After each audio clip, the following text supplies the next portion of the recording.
Baik, Bismillahirrahmanirrahim. Assalamualaikum warahmatullahi wabarakatuh. Ya, selamat jumpa kembali ya mahasiswa Visip Pemerintahan, Visip Unpad. Hari ini kita bertemu kembali ya di mata kuliah eh, Electronic Government atau e-government bersama saya ya Agus Taryana ya. Di kesempatan hari ini ya di kuliah hari ini kita akan membahas tentang master plan e-government ya. Jadi sebelum kita mengenal apa itu master plan e-government ya tentu saja bahwa kita harus tahu dari apa dulu ya seperti yang saya review ke belakang tentang apa itu e-government ya atau electronic government. Jadi kalau kita berbicara tentang electronic government atau e-government adalah ya bagaimana ya sektor publik atau sektor pemerintahan itu memanfaatkan eh, teknologi ya atau ICT ya untuk ya outputnya adalah pelayanan publik tentunya ya sebagai fungsi pemerintah ya adalah salah satunya adalah pelayanan publik. Nah maka ya sesuai dengan kemajuan dari teknologi. Nah, teknologi ini ya dipergunakan atau dibantukan untuk bagaimana ya mengefektifkan dan mengefisiensikan dari pelayanan publik dengan pemanfaatan dari electronic government atau e-government. Nah, tentu saja saudara sekalian bahwa dalam suatu proses kebijakan harus ada payung hukumnya ya. Kalau misalnya kita mengutip dari Indrajit ya bahwa salah satu payung hukum itu masuk ke dalam aspek yang namanya adalah support ya. Support itu bagaimana dukungan dari pemerintah itu untuk menunjang bahwa implementasi e-government ini memadai dengan adanya regulasi. Nah, tentu saja ya dalam regulasi e-government itu ya bangsa Indonesia itu merujuk ke dalam tadi ya tentang Perpres 95 tahun 2018 tentang sistem pemerintahan berbasis elektronik ya atau disingkat dengan SPBE. Kemudian juga ada yang terbarunya yaitu adalah Perpres 132 ya tahun 2022 tentang arsitektur SPBE. Nah, ini adalah sebagai bentuk dari dukungan regulasi pemerintah terhadap e-government. Ya, kalau kita merujuk kembali ke belakang itu ada Impres ya nomor 3 tahun 2003 tentang kebijakan dasar strategi pengembangan e-government. Nah, sebetulnya ya kalau kita sebelum maju ke dalam proses apa itu roadmap dari e-government tentu saja ya harus membahas tentang tahapan atau transformasi menuju e-government. Ya. Jadi bagaimana dulu kalau misalnya konvensional itu ya ada manajemen perubahan, kemudian bergeser menjadi perubahan budaya kerja tentunya ya.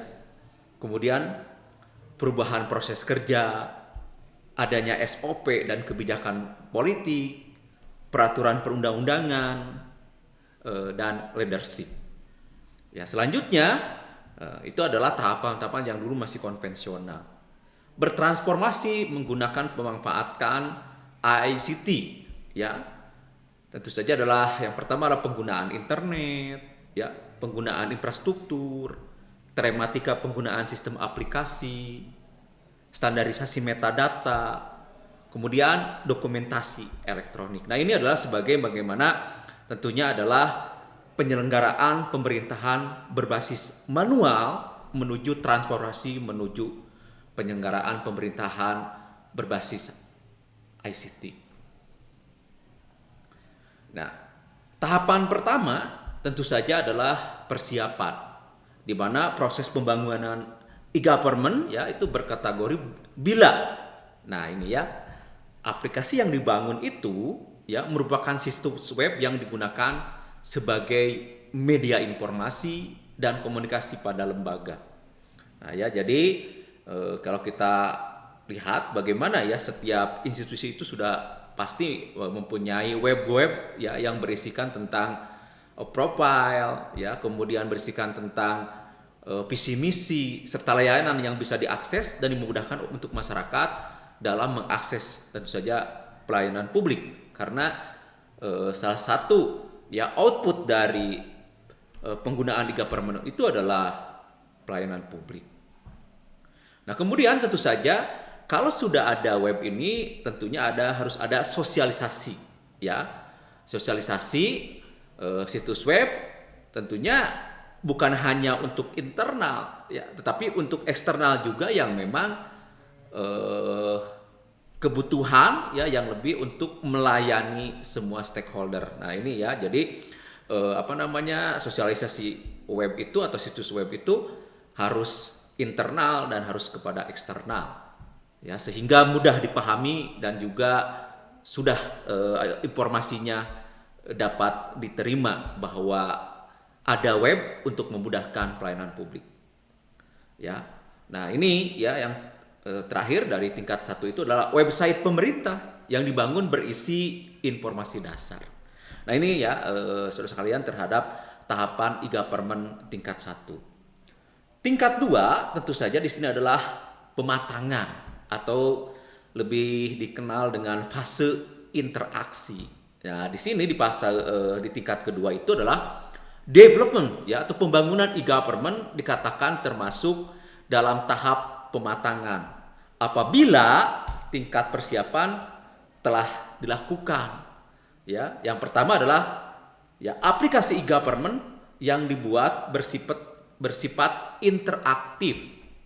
Nah, apa itu? Ya, ini ya yang memungkinkan adanya komunikasi antara penyedia layanan dan penerima layanan. Nah, ini ya tentu saja kalau e-government itu ya bagaimana ya harus ada komunikasinya antara ya penyedia layanan ya tentu saja di sini adalah instansi-instansi publik atau lainnya yang menyediakan layanan ya, dan kemudian kepada si penerima layanan. Nah, ini disebut dengan bersifat interaktif. Yang kedua adalah ya dari tahap proses pematangan atau fase interaksi itu adalah aplikasi e-government yang dibangun menyediakan antarmuka ya yang menghubungkan lembaga pemilik aplikasi dengan lembaga lainnya. Nah, ini ya lebih kepada relasi. Kalau berbicara relasi kan ada 4 ya, ada government to government, government to business, government to citizen, dan government to employee. Nah, ini ya kalau aplikasi e-government yang kedua ini lebih kepada bagaimana pemerintah itu dia memberikan layanan kepada pemerintah lain atau government to government. Ya, tahap ketiga ya dari 4 tahapan itu yaitu tentang pemantapan ya atau fase transaksi. Kalau tadi ya ada fase interaksi, nah ini adalah fase transaksi atau pemantapan. Nah, ini ya apabila nih e-government itu dibangun termasuk dalam tingkat fase transaksi itu apa? Nah, ya adalah apabila aplikasi e-government dibangun menyediakan proses transaksi antara penyedia dan penerima layanan. Nah, di sini ya tentu saja ini perlu upaya atau menjadikan challenge tantangan untuk pemerintah bagaimana membuat ya situs-situs web yang di dalamnya ada aplikasi untuk membangun ini bagaimana untuk penyedia transaksi penyedia dan penerima layanan ini. Kemudian adalah aplikasi yang dibangun memungkinkan adanya pertukaran data dengan aplikasi di lembaga lain. Nah, ini ya tadi juga ini masuk ke dalam relasi government to government. Nah, kemudian tentu saja fase tingkat 4 atau tingkat terakhir adalah values pemanfaatan ya atau fase transformasi. Nah, dalam fase ini ya e-government disebut dalam tingkatan pemanfaatan apabila ini ya pembuat aplikasi untuk pelayanan bersifat G2G tadi sudah kita bahas ya dan G2B. atau government to government dan government to business. Nah, ini dalam hal ini layanan pemerintah meningkatkan secara terintegrasi. Nah, ini ya perlu duduk bersama ya, kemudian memetakan bagaimana data-data yang bisa share dalam proses government to government atau government to business agar mudah diakses oleh stakeholder dan oleh semua instansi pemerintah ataupun yang lainnya. Kemudian ya di fase tingkatan 4 inilah tidak hanya menghubungkan pemerintah dengan masyarakat, tetapi juga dengan organisasi lain. Ya tadi ya, jadi bukan hanya G2G atau G2B, tentu saja di sini ada government to citizen dan government to employee. Ya, jadi bukan hanya untuk government saja atau bisnis saja, tentu saja harus juga melihat bagaimana manfaat itu untuk employee ya atau SDM-nya yang tentu saja ya aparaturnya kalau pemerintah ya. Kemudian juga ya masyarakat. Nah, ini masyarakat yang menjadi yang dilayani seperti itu oleh pemerintah ya dengan adanya e-government ini.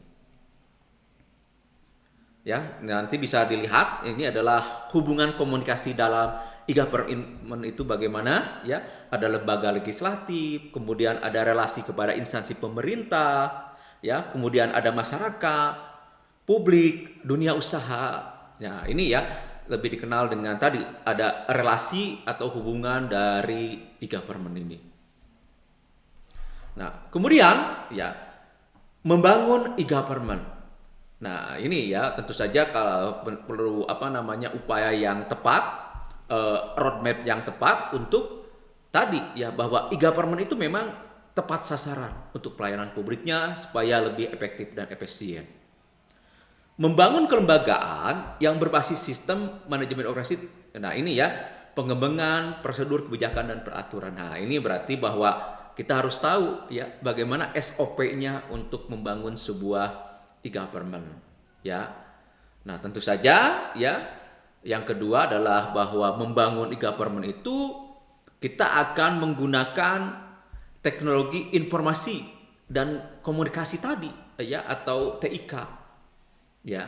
Nah, ini ya bahwa memang ya digitalisasi itu suatu keniscayaan yang harus ya diadopsi ya oleh lembaga-lembaga publik khususnya bagaimana untuk mengefisiensikan, mengefektifkan ya pelayanan publik ya, karena ya tadi sudah bergeser ya bahwa tentu saja ya tidak bisa dihilangkan secara langsung seperti itu ya yang pelayanan secara konvensional, tetapi kita sudah mulai bergeser ke bagaimana melayani publik itu dengan cara digital ya, sehingga lebih terukur ya, lebih efisien, dimanapun juga bisa diakses. Nah, ini ya yang bersifat online itu. Nah, ini menjadi kekuatan dari bagaimana pelayanan publik dengan memanfaatkan teknologi informasi ya dengan adanya e-government ini. Nah, kemudian adalah membangun sumber daya manusia ya, tentu saja ya ini bahwa bagaimana sumber daya manusia digital ya yang mampu ya bukan hanya mengoperasionalkan ya, tentu saja yang juga mampu dia bagaimana memikirkan ya bagaimana melihat ke depan terkait dengan kebutuhan dari layanan ke masyarakat ini dengan menggunakan ICT atau TIK itu ya.